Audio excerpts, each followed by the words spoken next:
Your business has been hit by the pandemic, you're facing cash flow challenges, but your team is expecting an aggressive increment in salary. How do you manage this situation? If you'd like an answer to this question, then tune into episode number 97 of Get Real with Rajiv. And apart from this question, I'm also going to be answering the question of how do you find your why? How do you find your deeper purpose that sets you in motion to take action? I'm also going to be talking about what do you do in a situation where you are a distributor of a brand, but to cut costs, the brand is directly going to the market and eliminating the channel partner. What do you do in such a situation to protect your business? And lastly, in this week's episode of Get Real with Rajiv, I'm also going to be talking about should you do traditional cold calling or should you explore new age marketing strategies like paid ads on social media? If you would like answer to all these 4 questions, then tune into episode number 97 of Get Real with Rajiv.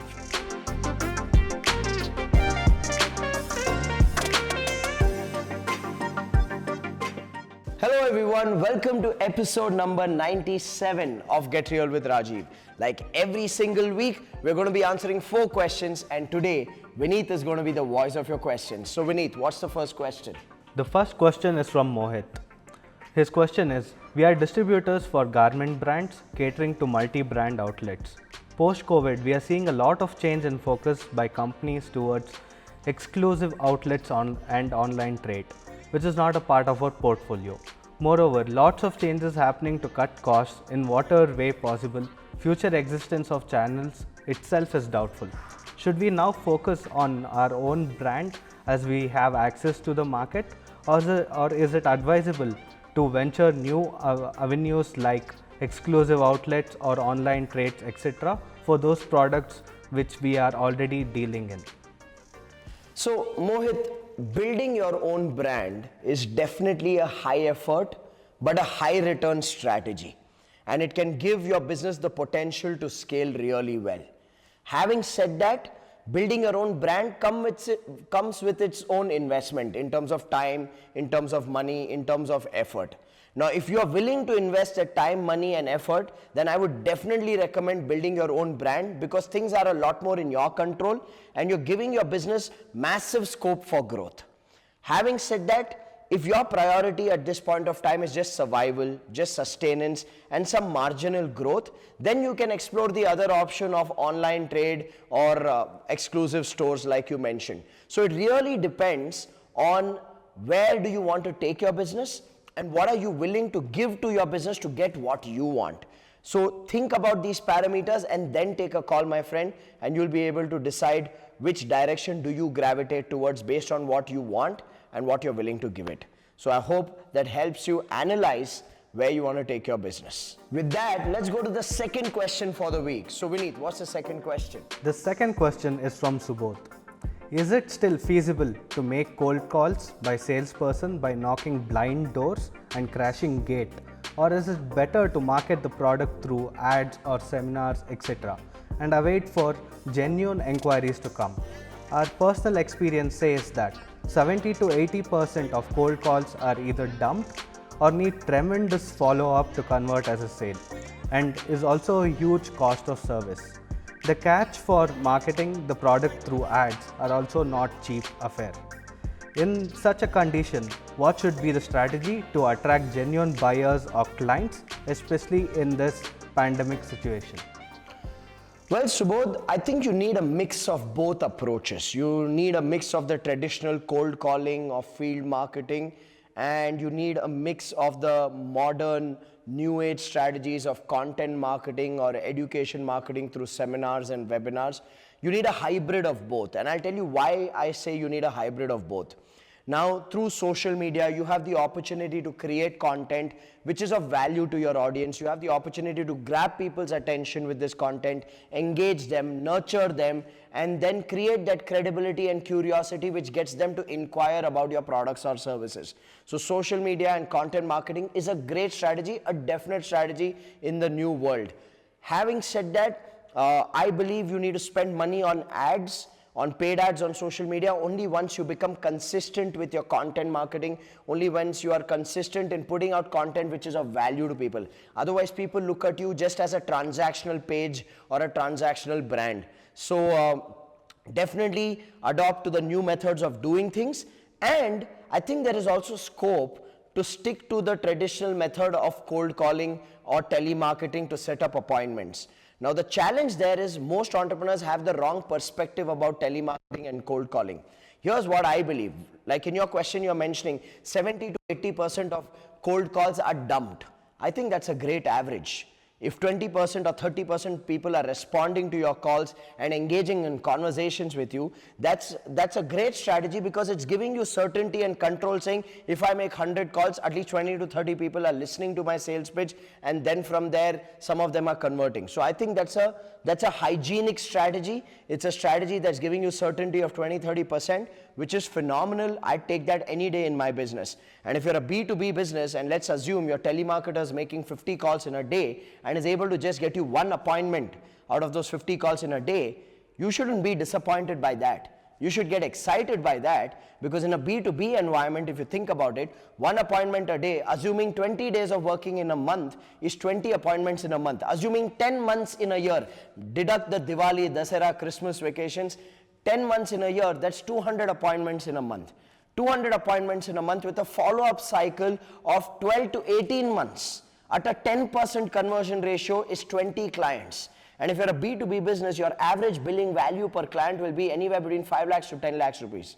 Now, if it's 10 lakh rupees and you're getting 20 clients with a 12 to 18 month follow-up cycle, that's 2 crores in revenue.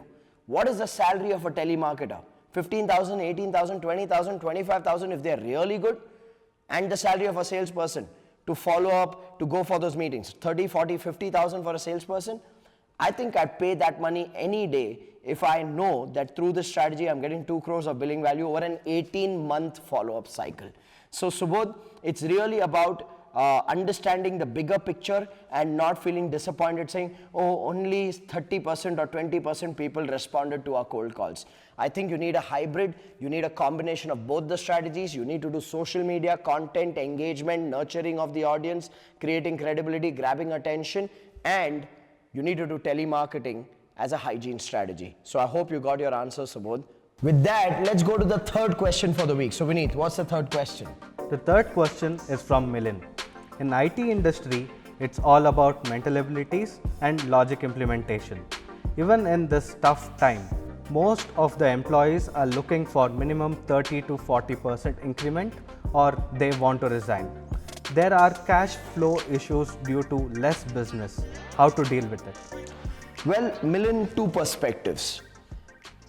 If there is less business and your team members are still expecting a 30 to 40% increment, then one of two things is happening in your business. One, either the salaries that you are already paying them is way below market standards, and there are opportunities for them to go and earn that salary which is 30 to 40% higher than what your business is able to pay. Now, if you're paying people lesser than market standards, then as a business owner, you have no business in expecting people to stay back with you. Because at the end of the day, if people are getting a certain opportunity outside, and just because your business is not doing well and you cannot afford that salary, that's not your team member's problem. Firstly, you need to accept that. Secondly, you know what this tells me? Let's just say you're paying them as per market standards and the business is not doing well, but they're still expecting 30 to 40% increment. Then you know what that tells me? That tells me that your team is not involved in the business. Your team is like participants. They come to the work every day. You are carrying the burden of the business on your shoulders. They don't have any idea about what's happening in the business. They don't have any connection to the ground realities of the business. And even when you tell them business is not doing well, they don't believe you because they are not involved in the business. Now, what do I mean by being involved in the business? Think about it. If you are involving your teams at the level of goal setting, where you are involving them in creating the goal, you may involve your senior level team to create the goal for the business. You may involve your execution team to create goals for the relevant departments. When people are involved in goal creation and then they are involved through a consistent team meeting process where there are reviews happening and they are connected to how we are making progress towards our goals. When people are connected to how we are making progress towards our goals, they are connected to the ground reality of the business. And when they are connected to the ground reality of the business, they don't have unrealistic expectations. Unrealistic expectations by team members is only an indicator that the business owner is not involving people in goal creation and in goal reviews. So please change that approach. And a lot of business owners make this mistake where they create the goal, they just go dump the goal on the team. And they review, things are not working as per plan. The only thing they do is yell and scream at their team members and feel disappointed. And then they come back to the team and say, we can't pay you higher because the business is not doing well. And team members never believe that. But when team members are involved in goal creation, they're involved in consistent reviews, they connect to the ground reality of the business, then they are players in the business, they are not like participants in the business. You want your team members to be players, and that's when they have realistic expectations. So shift your approach no matter what your challenge is. If your challenge is not able to pay market standards, then shift your business model and make sure you have a profitable business model where you can pay people enough so that they don't think about the money.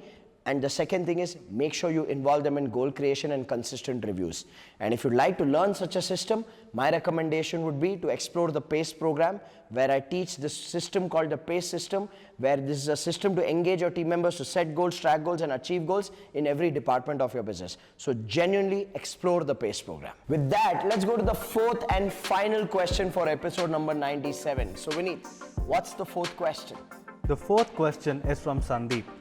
Understanding our why gives us the clarity as an entrepreneur, and we can operate at our natural best.